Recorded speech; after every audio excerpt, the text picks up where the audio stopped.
Hello guys, welcome back again sa ating YouTube channel, no, The Action Man. Una sa lahat, may galab shoutout po sa lahat ng mga kakamping at sa mga hindi man mga kakamping. Kung interesado ka sa bidyong ito, patapusin mo na hanggang dulo at huwag nyo nang kalimutan na i-like at i-share ang ating video para malaman naman ng ilan sa ating mga kababayan na nagtutulog-tulugan sa katotohanan. So muli naman nagbabalik ang nag-iisa nyong host na si The Action Man para magbigay ng komentaryo at reaction sa mga mainit ng issue ng bayan. So ito ha mga ka-action, no, may gusto lang ho ako na i-share sa inyo about kung bakit hindi ilabas ang nasabing request ni Senadora Risa Hintuberro sa Supreme Court na tinatawag na ELBO or Immigration Lookout Bulletin Order laban dito kay Pastor Kibuloy. At ito po ang isa sa mga testigo ni Kibuloy na si Arlene Stone ay tinangka pala siyang suhulan. At ang sabi ni Topacio sa isang interview ay isa lamang daw itong panliling lang. So ito ho mga ka-action, bago po natin himay-himayin, panoorin na po natin ang maliwanag na testimony ng isang testigo na magdidiin dito kay Kibuloy. Hello po, magandang umaga at magandang araw po sa ating lahat dyan sa Pilipinas. I am Arlene Stone. I am here in Minnesota, USA. Isa po ako sa mga pastoral ni Pastor Apollo C. Kibuloy nung ako po ay nandoon kasama nila. Ang ibig po sabihin ng pastoral, tayo po ay member sa inner circle. Dalawang uri po ang pastoral, merong inner circle at innermost circle. At ako po ay nabilong sa inner circle. I was 15 years old po nung una po ako na-convert kay Kibuloy. At pinasabat po kami, namamalimos po ako doon sa Amoranto. Pinadala po kami from Davao to Manila para mamalimos po. At ang una ko pong natirahan, una po namin natirahan ng aking sister ay Amoranto Coliseum dyan sa Cubao noong 1991 po. At pinapapanggap po kami ng mga pipi at bingi at mga fake na student po.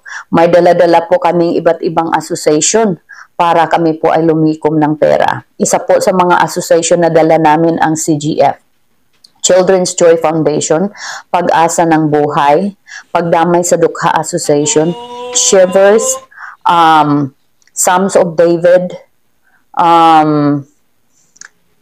7 po yung association. Hindi nakalimutan ko po yung iba, but I have written that up somewhere. Ngayon po, kaya po kami pinapapanggap na bilang estudyante at mga pipi at bingi para kami po ay makakuha ng mga simpatiya sa mga tao at malaki po ang aming remittance. Hanggang kalaunan po ay pinagpatinda po kami ng mga puto at kutsinta dyan sa Maynila. Pero bago po kami pinapagtinda dyan sa Maynila, nag-umpisa po kaming magtinda ng putot kutsinta sa Davao. Hanggang kami po ay trinaffic sa iba't ibang panig ng Mindanao. Isa po ako sa bestseller ni Kibuloy, kaya ako po ay isa sa mga naipadala sa Maynila upang kami po ay magtinda ng mga puto at kutsinta.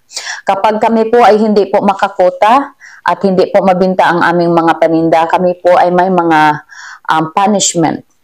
Isa po sa punishment namin ay pinapalo po kami, pinapa-fasting, pinapahiya po sa harapan ng mga workers at kami po ay dinidisfellowship. At ako po ay nakaranas mismo ng pamamalo galing kay Kibuloy. It was 60 slashes po at ako din po ay nakaranas na babatukan ni Kibuloy. At ako din po ay nakaranas na ipahiya sa harapan ng mga members at workers ni Kibuloy.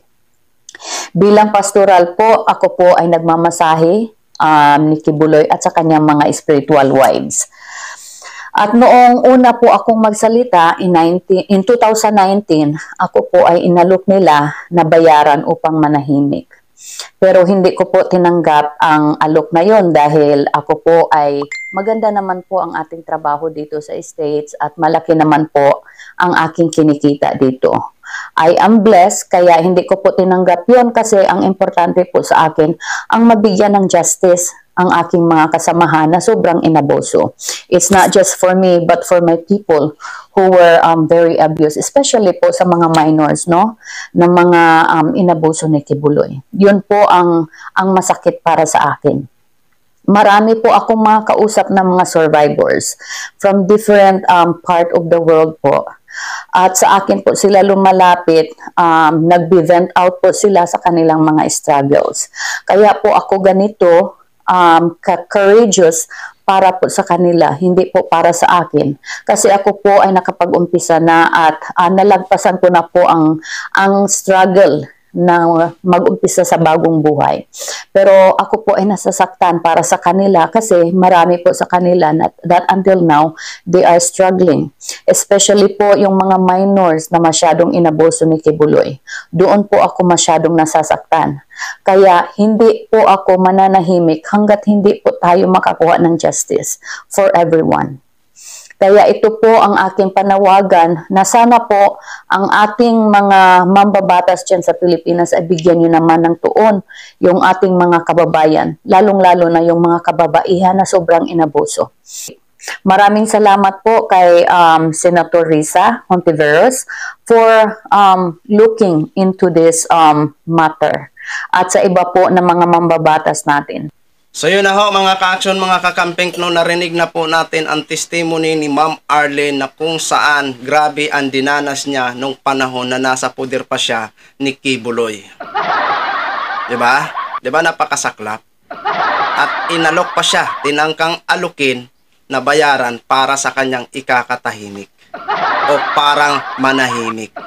Diba? Alam nyo, sa totoo lang, ito, bihira lang po ang isang testigo na lumantad at magpakita ng mukha. Kapag magpakita ang isang testigo ng kanyang mukha, ayan ay hindi na aatras at paninindigan niya ang kanyang mga sinasabi. Oh, diba? Kaya ikaw, Kibuloy, ang ilan man sa mga testigo ay nagtatakip ng mukha dahil na rin sa kanilang seguridad. Pero ito si Arlene ang magiging tinik sa lalamunan mo. Okay? Kaya salamat. At nakapag-recover na ito si Ma'am Arlene at naging maganda na rin ang buhay niya sa USA. Mag-ingat po kayo dyan lagi, Ma'am Arlene. At salamat. At sana asahan namin na ikaw ay maninindigan at hindi matakot. Lumaban ka para sa iyong ipinaglalaban ng inyong mga kasamahan. Andyan po si Senadora Risa Hontiveros, handa pong makinig at ipaglaban kahit saan man makarating ang nasabing kaso. No? So, pagdating naman dito kasi sa sinasabi ni Topacio na isa lang daw, panliling lang ang mga sinasabi ni Senadora Risa Hontiveros. Bulag ka ba, Topacio? Hindi mo ba nakikita paano nyo masabi na isang panlilin lang na ang isang testigo ay magpapakita ng kanyang mukha sa harap ng kamera? Sa tingin nyo ba isa bang panlilinang yan, attorney? Pero hintayin natin, attorney. Grabe ka kung umangal sa camera. At hintayin mo po ito sa Supreme Court. Darating at darating po ito sa Supreme Court ang kasong ito. Hintayin nyo lang po. Pinaprocess lang po ng maayos ni Senadora Risa Hontiveros. Diba?